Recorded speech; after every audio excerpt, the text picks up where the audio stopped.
बिस्मिल्लाहिर्रहमानिर्रहीम। अस्सलाम वालेकुम दोस्तों, मैं हूं शाहिद नईम और रिएक्ट जेएस की एक नई वीडियो के साथ हाजिर खिदमत हैं। दोस्तों, अपनी रिएक्ट जेएस की इंस्टॉलेशन हम मुकम्मल कर चुके हैं, यानी नोड जेएस भी हम इंस्टॉल कर चुके हैं और उसके अलावा उसमें वीएस कोड एडिटर भी हम इंस्टॉल कर चुके हैं और जो ज़रूरी एक्सटेंशंस थी वो भी हम इंस्टॉल कर चुके हैं। आज की वीडियो में हम देखेंगे कि रिएक्ट जेएस की ऐप जो है वह कैसे क्रिएट की जाती है और उसके बाद उसको रन कैसे किया जाता है। ये तमाम के तमाम स्टेप्स हम सीखेंगे इस वीडियो के अंदर।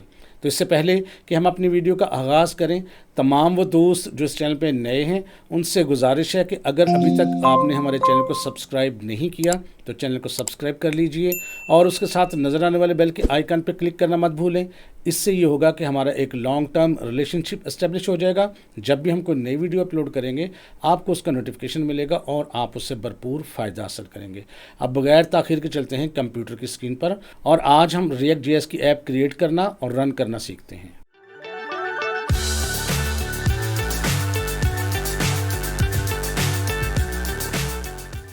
दोस्तों, हम अपने कंप्यूटर के अंदर रिएक्ट जेएस को रन करने के लिए जो चीज़ें ज़रूरी थी वो इंस्टॉल कर चुके हैं। उसमें सबसे पहले हमने जो चीज़ इंस्टॉल कर ली वो है नोड जेएस और उसके साथ ही npm और npx जो है वो इंस्टॉल कर लिए। अब npm क्या होता है? Node package manager. और npx से क्या मुराद है? Node package execute. ये क्या है आगे देखते हैं चल के। विजुअल स्टूडियो कोड भी हम ऐड कर चुके हैं और ब्राउज़र के अंदर एक्सटेंशन भी हम ऐड कर चुके हैं। अब यहाँ पर मैं चाहता हूँ कि आपको तारुफ़ करवा दिया जाए कि ये नोड जेएस क्यों हम इंस्टॉल करते हैं और ये बेसिकली होता क्या है। तो अब देखते हैं कि व्हाट इज़ नोड जेएस। बहुत थोड़े अल्फाज में मैं आपको आसान बताऊंगा ताकि आपको आइडिया हो जाए। We need to install Node JS in order to use React. तो ये बात पहले भी आपको बताई जा चुकी है कि हमें अगर रिएक्ट जेएस चलाना है तो रिएक्ट चलाने के लिए हमें नोड जेएस को इंस्टॉल करना पड़ता है। अब उसमें मज़ीद हम देखते हैं आगे। Node JS is a free open source cross platform JavaScript run time environment that let's developers create server web apps command line tools and scripts. यानी नोड जेएस जो है वो एक फ्री और ओपन सोर्स जो है वो जावास्क्रिप्ट की रन टाइम इन्वायरमेंट है जो डेवलपर्स को सर्वर्स, वेब एप्लीकेशंस, वेब की front end design, user interface वगैरह डिज़ाइन करने के काम आती है। Node.js is a tool that lets you run JavaScript on your computer outside the browser। यानी आपका जो JavaScript का कोड है उसका रिज़ल्ट आपको ब्राउज़र के अंदर मिलता है, लेकिन जो JavaScript का रन टाइम इन्वायरमेंट है Node.js वो क्या करता है? आपको ब्राउज़र से बाहर भी आउटपुट जनरेट करने की सहूलत देता है कि आप अपने कंप्यूटर में उसके आउटपुट देख सकें। It helps you build server side apps and tools. और जो बैक एंड पर सर्वर पर जो चीज़ें बनती हैं वो भी इसके ज़रिए बनाई जा सकती हैं। अब node JS come with npm, अभी हम बात कर चुके हैं। नोड पैकेज मैनेजर उसके साथ आता है which is use to install libraries like React. अब क्या करता है npm? क्या करता है? आपके कंप्यूटर के अंदर लाइब्रेरीज़ जिसमें रिएक्ट भी शामिल है उस किस्म की लाइब्रेरीज़ इंस्टॉल करने के काम आता है। यानी नोड जेएस तो एक मेन चीज़ है और उसके अंदर जो पैकेज मैनेजर है यानी npm वो क्या करता है? आपके कंप्यूटर के अंदर रिएक्ट जो है वो इंस्टॉल करेगा। अभी देखेंगे हम कैसे करेगा। React apps use a local server from node JS. तो उसमें सर्वर चाहिए होता है, जबकि आपका कंप्यूटर जो है वो सर्वर नहीं होता तो ये आर्जी तौर पर नोड जेएस है आपके कंप्यूटर को सर्वर बना देता है to test the app during development, ताकि आप अपनी ऐप को टेस्ट कर सकें कि वो सर्वर के ऊपर कैसे काम करेगी। इसी तरह अब हमने नेक्स्ट देखना है npx को। अभी हमने npm को देखा है, तो npx क्या होता है? npx क्या है? ये stands for node package execute. ठीक है, यानी ये आपके पैकेज को एग्जीक्यूट करता है। किस तरह करता है अभी थोड़ी देर में देखते हैं। It is a tool that comes with npm। यानी npm और ये npx तकरीबन सेम ही होते हैं, फ़र्क है थोड़ा सा, मैं आपको बता देता हूँ। It allows to run Node.js packages without installing them globally on your system. तो तमाम का तमाम पैकेज आपको इंस्टॉल करने की ज़रूरत नहीं होती, आप सिर्फ जो है आर्जी तौर पर एक ग्लोबली जो पैकेज है वो इंस्टॉल करते हैं अपने कंप्यूटर के अंदर और उसके ज़रिए आप ऐप क्रिएट करते हैं। तो ऐप क्रिएट कैसे करनी होती है, ये एक सिंटैक्स लिखा हुआ है, अभी हम इसको करके भी देखते हैं और थोड़ी देर में मैं आपको समझा देता हूँ कि NPX क्या है, NPM क्या है। बस ये दो नाम आपने याद रखने हैं, ये बार बार आपके इस्तेमाल में आएंगे। तो सबसे पहले हमने ये चेक करना है कि क्या हमारे कंप्यूटर के अंदर Node.js इंस्टॉल हो चुका है। अब वो कंफर्म करने के लिए क्या करना पड़ेगा, हमें दो चीज़ें चेक करनी है। Node.js को चेक करना है कि क्या वो इंस्टॉल हो चुका है, और NPM को चेक करना है कि क्या वो इंस्टॉल हो चुका है। अब उसके लिए हम चलेंगे अपने डेस्कटॉप में और वहाँ पर CMD लिखकर हम कमांड प्रॉम्प्ट का जो विंडो है उसको ओपन करेंगे। ये देखें जी, हमारी विंडो में डेस्कटॉप ओपन हो चुका है और यहाँ सर्च के अंदर आप CMD लिख देंगे। विंडो का आप कोई भी वर्जन इस्तेमाल कर रहे हों, आप CMD लिखें वहाँ पर, तो यहाँ देखिए कमांड प्रॉम्प्ट की विंडो आएगी। आप चाहे तो रन एज एडमिनिस्ट्रेटर पे क्लिक कर दें या वैसे भी क्लिक कर दें, आपकी मर्ज़ी है। मैं यहाँ क्लिक करता हूँ। अब आपके सामने कमांड प्रॉम्प्ट आ जाएगा इस किस्म का। मैं इसको थोड़ा सा साइज़ में बड़ा करता हूँ ताकि आपको नज़र अच्छे से आए। ये देखें जी, अब यहाँ पर जो भी प्रॉम्प्ट के अंदर लिखा है इससे कोई फ़र्क नहीं पड़ता। अब यहाँ पर आपने क्या करना है, अगर आपने यहाँ लिखना है Node-V यानी वर्जन, एंटर प्रेस करते हैं तो ये देखिए थोड़ी ही देर में उसने आपको बता दिया है कि आपका वर्जन है 22.1610। ये इसका वर्जन है। आप जब इस्तेमाल कर रहे हो सकता है ये चेंज हो, लेकिन कुछ भी परेशानी वाली बात नहीं, काम इसका बेसिकली एक ही होता है। ये सिर्फ इस चीज़ का सबूत है कि हमारे कंप्यूटर के अंदर नोड जो है वो प्रॉपरली इंस्टॉल हो चुका है। अब हम देखना चाहते हैं कि NPM भी इंस्टॉल हो चुका है, तो इसको हम यूँ लिख सकते हैं NPM-V और एंटर। तो अब ये देखें 10.9.2 ये वर्जन मुख्तलिफ हो सकता है। तो वर्जन से आपने परेशान नहीं होना। यहाँ पर सिर्फ हमने ये चेक किया है कि क्या हमारे कंप्यूटर के अंदर नोड और NPM जो है इंस्टॉल हो चुका है। अगर आपको ये वर्जन दिखा दे तो इसका मतलब है ये इंस्टॉल हो चुका है, अदरवाइज़ आपको इंस्टॉल करने की ज़रूरत है। अब इसको मैं करता हूँ एक दफ़ा क्लोज़। अब हमने अपनी एप्लीकेशन बनानी है पहली, जो रिएक्ट की है। तो उसके लिए क्या करेंगे, मैं एक फ़ोल्डर बनाता हूँ ताकि हम उसको अलग से बना लें। तो मैं यहाँ पर अपना खोलता हूँ जी कंप्यूटर की ड्राइव्स यानी माई कंप्यूटर, और C ड्राइव पर जाकर मैं एक फ़ोल्डर बनाने लगा हूँ। आप यहाँ अपने हिसाब से न्यू और फोल्डर पे क्लिक कर दें और इसका नाम मैं रख देता हूँ रिएक्ट कोर्स। ये फ़ोल्डर बना लिया जिसके अंदर हम अपनी एप्लीकेशंस बनाएंगे। रिएक्ट का ट्यूटोरियल जो है वो सीखेंगे इस फोल्डर के अंदर। अब इस फोल्डर के अंदर कैसे जा सकते हैं, आम तरीके से तो ये जा सकते हैं ऐसे ही, देखिए इस फोल्डर के अंदर आ गए हैं। तो अब इस फोल्डर के अंदर हम आ चुके हैं। इस फोल्डर के अंदर कमांड प्रॉम्प्ट को खोलने के लिए आप एक तरीका ये भी कर सकते हैं कि ऊपर जहाँ एड्रेस लिखा होता है वहाँ जाके आप सिर्फ CMD लिख दें। अब आपका कमांड प्रॉम्प्ट ओपन होगा। अब यहाँ पर आप C ड्राइव के अंदर रिएक्ट कोर्स के अंदर मौजूद हैं। अब आपने रिएक्ट ऐप क्रिएट करनी हो तो दो तरीक़ों से कर सकते हैं। वैसे तो और भी अब लेटेस्ट तरीके आ गए हैं, लेकिन अभी हम शुरू में दो तरीके देख सकते हैं। लेकिन उसके लिए क्या करना पड़ता है, अगर मैं चाहूँ तो मैं यहाँ लिख सकता हूँ NPM इंस्टॉल -G या -G क्रिएट रिएक्ट ऐप, आगे ऐप का नाम।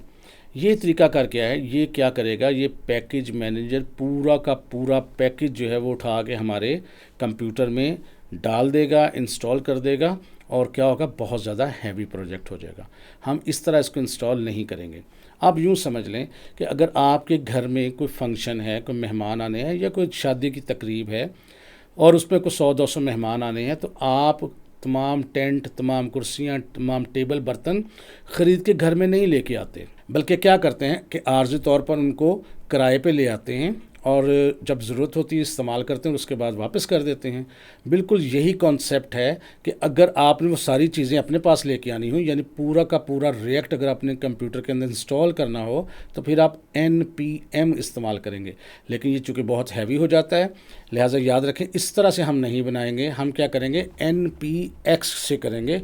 NPX से क्या है कि जब आपको पैकेज की ज़रूरत पड़े आप उसको एग्जीक्यूट कर लें, तो ये आपके कंप्यूटर पे लोड नहीं डालता, बल्कि उतनी ही चीज़ें लेके आता है और जितनी की ज़रूरत होती है, और जो चीज़ की ज़रूरत होती है वो बाहर से ले लेता है और आर्जी तौर पे, और फिर वापस चली जाती हैं वो चीज़ें, तो इससे लोड कम पड़ता है। लिहाजा जब हमने ऐप क्रिएट करनी है तो आपने क्या कमांड इस्तेमाल करनी है, NPX। और मैंने अभी आपको थोड़ी देर पहले बताया भी है, दोबारा देख लेते हैं। और मैंने आपको बताया था कि NPX stands for node package execute. It is tool that come with NPM, यानी NPM के साथ ही आता है। It allows you to run Node.js packages, ये Node.js के पैकेजेस रन करता है without installing them globally on your system. ये सारा कुछ उठा के आपके कंप्यूटर में कॉपी नहीं कर देता, बल्कि जितनी चीज़ें ज़रूरत होती है उतनी आर्जी तौर पे ले आता है। तो तरीकाकार क्या है इसका, npx लिख के आगे आपने कमांड देनी है क्रिएट रिएक्ट ऐप, और आगे ऐप का नाम देना है जो मैंने नीले कलर में लिखा है। तो अब हम इसको कैसे लिखेंगे, तो लिहाजा प्रॉम्प्ट के अंदर उस फोल्डर के अंदर आपने पहले आना है कि जहां आपने रिएक्ट की ऐप जो है वो बनानी है, और यहाँ क्या करना है, आपने लिखना है npx लिखना है, npm नहीं लिखना है, और आगे लिखनी है create dash react dash app. ये स्पेसेस नहीं डालनी, कोई चीज़ कैपिटल लेटर में नहीं लिखना आपने यहाँ पर, और उसके बाद ऐप का नाम रख लेना है। फ़र्ज़ करते हैं मैं नाम रख लेता हूँ शाहिद, और यहाँ पर भी मैं कोई कैपिटल लेटर नहीं दे रहा। अब मैं करता हूँ एंटर प्रेस। अब ये देखें ऐप क्रिएट होना शुरू हो गई है, और यहाँ पर ये थोड़ा टाइम लगेगा। इसमें वो छोटी छोटी चीज़ें हैं काफ़ी सारी जो आपके कंप्यूटर में वो लेके आता है, और थोड़ा सा टाइम लगता है। तो यहाँ पर मैं वीडियो को थोड़ा सा आर्जी तौर पे स्किप कर रहा हूँ। जब ये इंस्टॉल हो जाता है तो मैं दोबारा यहीं से शुरू करूँगा। आप भी अपने कंप्यूटर में जब इंस्टॉल करेंगे तो थोड़ा सा आपको टाइम लगेगा। तो दोस्तों, जब आपकी ये रिएक्ट ऐप क्रिएट हो जाएगी तो इस किस्म की आखिर पे स्क्रीन आएगी, और आखिर पे लिखा होगा हैप्पी हैकिंग। ये एक ऐसा मैसेज है जिसका मतलब है अब आपकी ऐप क्रिएट हो चुकी है। अच्छा, CLS होता है जी यहाँ पर स्क्रीन क्लियर करने के लिए। अगर उसके बाद आप DIR लिखें तो भी एक आपको डायरेक्टरी नज़र आएगी, यानी फोल्डर नज़र आएगा जिसका नाम है शाहिद। आपको थोड़ा थोड़ा कमांड लाइन का भी काम आना चाहिए, या इसके अंदर एक LS कमांड होती है, इसका काम भी यही होता है कि आपको डायरेक्टरी का नाम दिखाता है, यानी लिस्ट दिखाता है। अच्छा, अब इस फोल्डर के अंदर जाना हो, विंडोज़ में तो डबल क्लिक करते हैं तो आप अंदर चले जाते हैं। तो मैं आपको यहाँ बता भी दूँ, साथ साथ CD लिखेंगे हम, यानी चेंज डायरेक्टरी, और आगे फोल्डर का नाम यानी डायरेक्टरी का नाम। डायरेक्टरी और फोल्डर एक ही चीज़ है, और एंटर प्रेस करेंगे। हमारे रिएक्ट कोर्स के अंदर शाहिद का फोल्डर और प्रॉम्प्ट के अंदर ये चीज़ शामिल हो चुकी है। अब अगर यहाँ पर हम लिखेंगे लिस्ट लिखेंगे या LS लिखेंगे तो ये देखें हमारे पास कुछ नाम नज़र आ गए हैं, लेकिन अगर आप DIR लिखेंगे तो काफ़ी सारी लंबी एक लिस्ट नज़र आएगी। ये कहाँ से आ गई है, ये आपके npx ने आपकी तमाम वो फाइलें जो इसके लिए ज़रूरी थी वो यहाँ पर जनरेट कर दी हैं, लेकिन वो परेशान होने की ज़रूरत नहीं है, खुद ब खुद जनरेट हुई हैं। अब इसी चीज़ को हम देखते हैं जाके कि अगर आप विंडोज़ में इसको देखेंगे तो ये कैसे नज़र आएगा। ये मैंने आपको कमांड प्रॉम्प्ट पे भी देखना शुरू करा दिया है और सिखा दिया है, लेकिन आप चाहें तो कमांड प्रॉम्प्ट पे काम करें, चाहे तो विंडोज़ में करें, वो आपकी अपनी मर्ज़ी होती है। तो हम विंडोज़ में कैसे करेंगे उसको भी देख लेते हैं। इसको मैं मिनिमाइज़ करता हूँ। तो विंडोज़ के अंदर देखें मैंने खोला हुआ है इसको, और शाहिद के नाम का फ़ोल्डर है हमारे C ड्राइव पे। अगर मैं इस पर डबल क्लिक करूँ तो आपको मज़ीद फ़ोल्डर्स नज़र आएंगे। तो यहाँ पर देखें मैंने इस पर डबल क्लिक किया है तो हमें मज़ीद फ़ोल्डर्स और कुछ फ़ाइल्स नज़र आई हैं। अब इन फाइल्स और फोल्डर्स को हमने काम करना है इन पे, यानी ये एक एप्लीकेशन जो है क्रिएट हो चुकी है। अब इस पर काम करना हो, तब्दीली करनी हो, तो हमें ज़ाहिर है इसको VS कोड एडिटर के अंदर खोलना चाहिए। इसको VS कोड एडिटर में खोलने के लिए या तो आप यहाँ राइट क्लिक करेंगे, तो यहाँ मैंने राइट क्लिक किया तो यहाँ पर आपको ऑप्शंस नज़र आएंगे। यहाँ पर आपको नज़र ऑप्शन ओपन विद कोड, मैं यहाँ पर VS कोड समझ लें इसको, मैं यहाँ पर क्लिक करता हूँ तो देखें VS कोड खुलेगा और ये वाला फोल्डर उसके अंदर खुला होगा। तो ये देखें ये VS कोड एडिटर जो है हमारा खुल चुका है। वेलकम की विंडो को हम ऊपर से बंद कर देते हैं। तो ये देखें शाहिद का फोल्डर है, उसके अंदर वो तमाम फाइल्स मौजूद हैं जो React.js के लिए ज़रूरी हैं। और हमें कैसे पता लगा, ये देखें शाहिद लिखा हुआ ऊपर और टॉप पर भी शाहिद लिखा हुआ है, इसका मतलब शाहिद का फोल्डर ओपन है।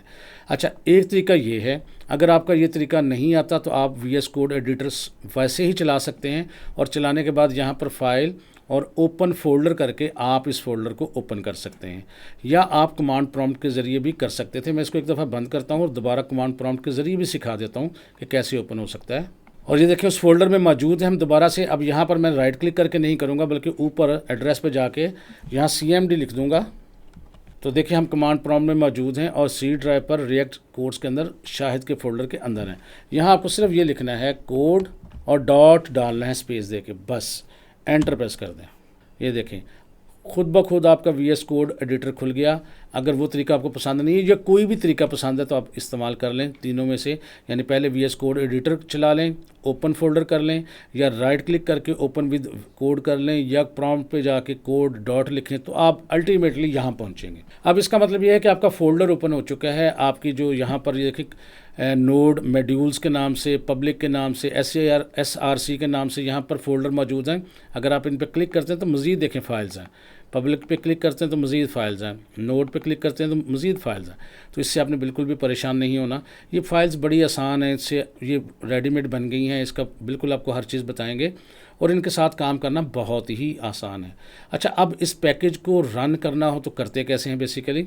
एक चीज़ याद रखें कि इसमें जो दो चीज़ें हैं जो आपसे मुतल्लिका होती हैं, एक होता है पब्लिक का फ़ोल्डर, ये देखें, और इसमें सारे सबसे अहम चीज़ जो होती है वो होती है HTML index.html। अगर आप इस पर डबल क्लिक करते हैं तो ये नॉर्मल इंडेक्स HTML फाइल है जिस तरह की होती है, और इसमें ये जो ग्रीन कलर की चीज़ें हैं ये आपकी हेल्प के लिए इन्होंने लिखी हुई हैं, ये रिमार्क्स हैं, कमेंट्स हैं। अगर आप इनको पढ़ना चाहें पढ़ लें, वरना इस पूरी फाइल के साथ आपका कोई ख़ास ताल्लुक नहीं रहता।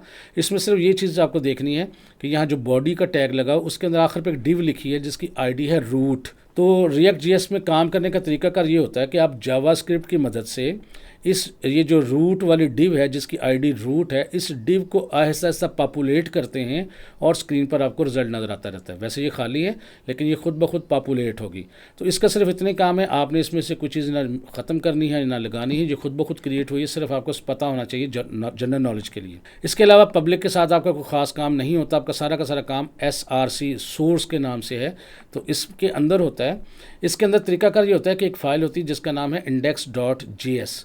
अगर आप इस फाइल को मैं मिटा देता हूँ, अगर आप इस फाइल को खोलें तो ये फ़ाइल आपके सामने नज़र आती है। इसका मतलब ये होता है कि ये वो फाइल है जो सबसे पहले रन होती है स्क्रीन पे, और ये फ़ाइल जो भी इसमें कोड लिखा हुआ है इसमें बिल्कुल भी आपको परेशान होने की ज़रूरत नहीं है, ये हर चीज़ आपको आहिस्ता आहिस्ता खुद ही समझ आ जाएगी। तो फ़िलहाल आपने ना ये खुद लिखना है ना आपको लिखने की ज़रूरत है, क्योंकि ये खुद ब खुद लिखा जाता है, आपको सिर्फ पता होना चाहिए। इसमें आपको एक चीज़ बस याद रखनी है कि ये सबसे पहले रन होती है, और रन होने के बाद ये कंपोनेंट्स को रन करती है। और कंपोनेंट इसमें कौन सा है, इसमें ये देखें, ये लिखा हुआ यहाँ पर, अगर आपको मैं हाईलाइट कर दूँ ऐप के नाम से, ये कंपोनेंट है। तो ये कंपोनेंट कहाँ से आ रहा है, ये बेसिकली इसी फाइल स्ट्रक्चर के अंदर अगर आप देखें तो app.js फाइल है। इस पर मैं डबल क्लिक करता हूँ, ये भी खुल गई है। ये फाइल है जो बेसिकली आपका सारा कंपोनेंट है, और ये जा रहा है index.js के अंदर, और वो रन होकर स्क्रीन पे नज़र आती है। तो इस फाइल को आपने देखना है, इसको हम तब्दील भी करेंगे। अब इसको रन करना हो तो रन करने का तरीका ये होता है कि आपने इसको टर्मिनल में रन करना होता है। टर्मिनल खोल लें आप किसी भी तरीके से, ऊपर 3 डॉट हैं उस पर मैं क्लिक करता हूँ, वहाँ टर्मिनल पे क्लिक करता हूँ और न्यू टर्मिनल पे मैं क्लिक कर देता हूँ। तो ये देखें टर्मिनल आपके सामने आ जाता है, और इसके अंदर वही प्रॉम्प्ट आ जाता है जो अभी हमने कमांड प्रॉम्प्ट में देखा था। और यहाँ पर आपने इसको रन करने के लिए लिखना होता है npm लिखना है अब आपने, और आगे लिखना है स्टार्ट। एंटर प्रेस करेंगे हम, तो ये देखिए थोड़ी ही देर बाद आपका प्रोजेक्ट जो है वो स्टार्ट हो जाएगा। और ये देखें स्क्रीन पर आपके पहला जो आपकी एप्लीकेशन है वो आपने बना ली है और चल पड़ी है। अगर आप इसके एड्रेस पे देखें तो लोकल होस्ट और 3000 लिखा होता है, तो ये एक लोकल होस्ट बन गया, ये एक सर्वर बन गया जिसकी 3000 पोर्ट पर ये आपको रन करके दिखाता है। तो इसका भी कोई ताल्लुक नहीं, सिर्फ आपको बताया है। बहरहाल ये पहली ऐप है जो आपने खुद बना ली है अपने लिए। अब अगर आप इसमें तब्दीली करना चाहते हैं तो बिल्कुल आप कर सकते हैं, कोई मुश्किल नहीं है। जैसे अब ये लिखा हुआ है, यहाँ बताया भी गया है एडिट SRC, यानी SRC के अंदर एडिट करें app.js को और सेव कर दें उसको। अब हम क्या करते हैं, दोबारा VS कोड एडिटर में जाते हैं, और ये टर्मिनल हमारा यहाँ मौजूद है, इसको हम थोड़ा सा छोटा कर देता हूँ नीचे की तरफ। अब ये हमारी ऊपर देखें फाइल है app.js जो हमने पहले से खोली हुई थी।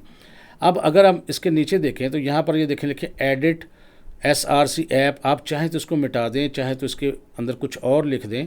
फ़र्ज़ करते हैं मैं यहाँ अरेज करके इसको यहाँ लिख देता हूँ welcome to my first React app, ये मैंने लिख दिया है इसके अंदर। और सिर्फ कंट्रोल S करके इसको सेव करना है और दोबारा इसको रन भी नहीं करना, खुद ब खुद वहाँ पर वो चीज़ अपलोड हो जाएगी। अब हम देखते हैं अपना प्रीव्यू, तो ये देखें ये रिज़ल्ट आपको नज़र आ रहा है, welcome to my first React app. आपने तब्दीली कर ली, आप इसके अंदर कुछ भी कर सकते हैं तब्दील। ये लर्न रिएक्ट को भी चेंज कर सकते हैं, इसको कैसे करेंगे, या कुछ और लिखना हो तो कैसे लिखेंगे। आप फ़र्ज़ करते हैं इसके साथ कुछ और लिखना चाहें तो आप ये जो IMG है इसके नीचे चाहें तो आप कोई टैग इस्तेमाल कर लें, जो आपका HTML का टैग है। मैं H1 इस्तेमाल कर लेता हूँ और इसके अंदर मैं लिख देता हूँ learn react with Shahid Naeem. आप अपना नाम जो है वो लिखिएगा।